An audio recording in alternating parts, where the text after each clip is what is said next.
आज का पहला सवाल, वेदों की संख्या कितनी है? इसका अगर आप लोग को आंसर मालूम है तो आप लोग कमेंट करके बता सकते हैं। तो इसका सही आंसर होगा 4।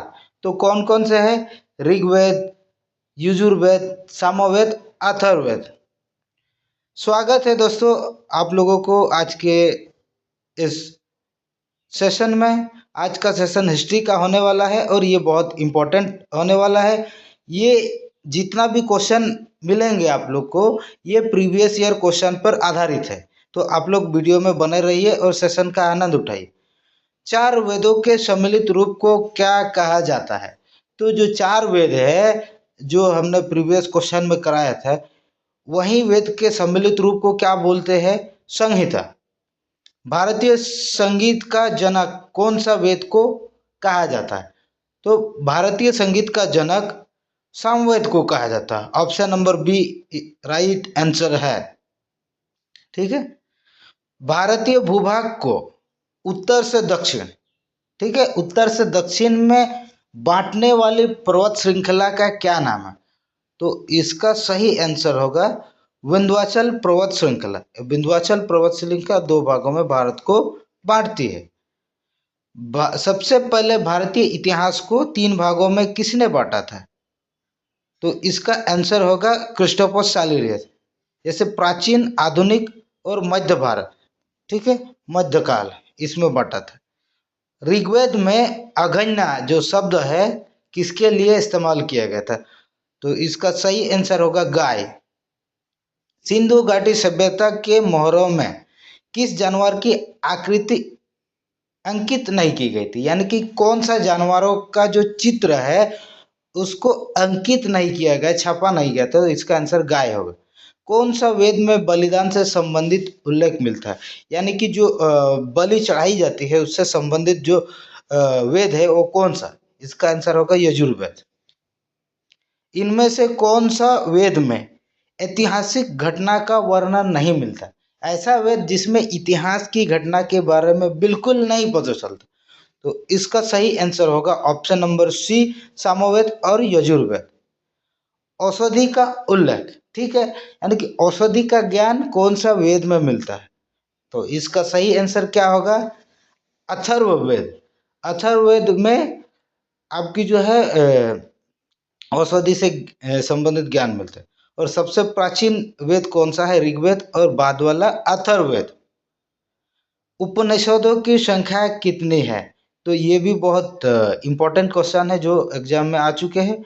इसका सही आंसर होगा 108। 108 उपनिषद है। पुराणों की संख्या कितनी है? ठीक है, हिंदू धर्म में इसकी बहुत मान्यता है और ये क्वेश्चन भी बार बार एग्जाम में देखने को मिलते हैं। तो इसकी संख्या कितनी है? इसकी संख्या 18 है। इनमें से कौन सा पुराण मौर्य वंश से संबंधित है? ऐसी कौन सा पुराण है जो मौर्य वंश के बारे में जानकारी देती है? तो इसका आंसर होगा विष्णु पुराण। विष्णु पुराण से मौर्य वंश के बारे में जानकारी मिलती है। जैन साहित्य को क्या कहा जाता है? जो जैन धर्म से संबंधित जो साहित्य है उस साहित्य को क्या कहा जाता है? तो इसका आंसर होगा आगम, ऑप्शन नंबर ए।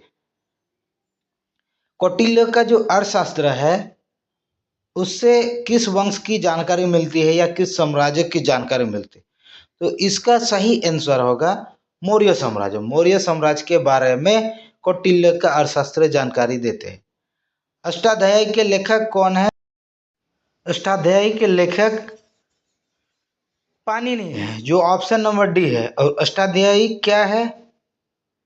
संस्कृत भाषा व्याकरण की पहली पुस्तक है। ठीक है, तो संस्कृत भाषा व्याकरण की पहली पुस्तक का क्या नाम है?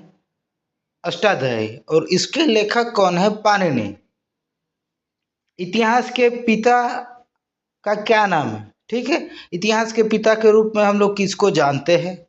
तो इसका सही आंसर होगा हेराडोटस। हेराडोटस को इतिहास का पिता कहा जाता है। इनमें से कौन सा चीनी लेखक नहीं है? ठीक है, फाहियान, हैंसंग और संयुगन जो है चीनी लेखक है, लेकिन इब्न बतूता जो है एक अरबी लेखक है। ठीक है, तो इसमें आप लोग को डाउट नहीं होना चाहिए। ह्वेनसांग किसके शासनकाल में भारत आया था? जो ह्वेनसांग थे एक दार्शनिक थे, और किसके समय पे आए थे? वो हर्षवर्धन के शासनकाल में भारत का दौरा किए थे। ठीक है, और दौरा करने का कारण यहाँ पे क्या था कि भारत में जो है बुद्ध धर्म से संबंधित जो है ज्ञान मिलती थी। फाहियान किसके शासन काल में भारत आया था? फाहियान जो है चंद्रगुप्त द्वितीय के शासन काल में भारत आया था। ठीक है, और चंद्रगुप्त द्वितीय गुप्त वंश से संबंधित है। मेगास्थनीज की पुस्तक इंडिका किस वंश के बारे में जानकारी साझा करती है? तो इसका सही आंसर क्या होगा? इसका सही आंसर होगा मौर्य वंश। मेगास्थनीज मौर्य वंश की जानकारी देती है और मध्य प्रदेश के इतिहास को बताती है। सामवेद का ग्रंथ, सामवेद का जो ब्राह्मण ग्रंथ है उसका क्या नाम है? तो उसका नाम है पंचविश, और अथर्ववेद का गोपद ब्राह्मण ग्रंथ है। ऐतिहासिक किताब, किताब उल हिंद और तहकीक ए हिंद किसके द्वारा लिखी गई है? तो इसका नाम है अल बरूनी। अल बरूनी और इब्न बतूता दोनों एक अरबी लेखक थे। ठीक है, भारत का जिक्र सर्वप्रथम किस अभिलेख से मिलता है? तो इसका सही आंसर होगा हाथी गुम्फा अभिलेख। और हाथी गुम्फा अभिलेख किससे संबंधित है? कौन सा शासक से? ये कलिंग नरेश से। ठीक है, कलिंग नरेश खारवेल से। सर्वप्रथम किस सिक्के लिखने का कार्य कौन सा शासकों ने किया था? सिक्के पर लेख लिखने का काम यवन शासकों ने किया था। यवन शासक जो है चित्र पर जो है छवि कारीगरी के काम किए थे। भारतीय पुरातत्व का पितामह किसे कहा जाता है? यानी कि पुरातत्व। ठीक है, पुरातत्व के पितामह सर अलेक्जेंडर कनिंघम को कहा जाता है, क्योंकि उसने पुरातत्व अवशेषों को खोजा था। ठीक है, दक्षिण भारत के मंदिर निर्माण की जो शैली है उसको क्या कहा जाता है? तो इसका सही आंसर होगा द्रविड़ शैली। उत्तर भारत की जो मंदिर निर्माण शैली है उसको नगर शैली कहा जाता है, जो बहुत इंपॉर्टेंट है।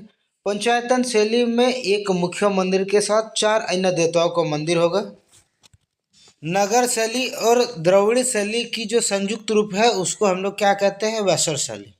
ठीक, इनमें से कौन सा शैली मंदिर निर्माण से संबंधित नहीं है? तो इसका सही आंसर होगा पंचतंत्र शैली। बाकी तीनों मंदिर निर्माण शैली है। ठीक है दोस्तों, चैनल को लाइक शेयर और सब्सक्राइब करना ना भूलें। मिलते हैं अगले सेशन पर, तब तक आप लोग सेशन का आनंद उठाइए।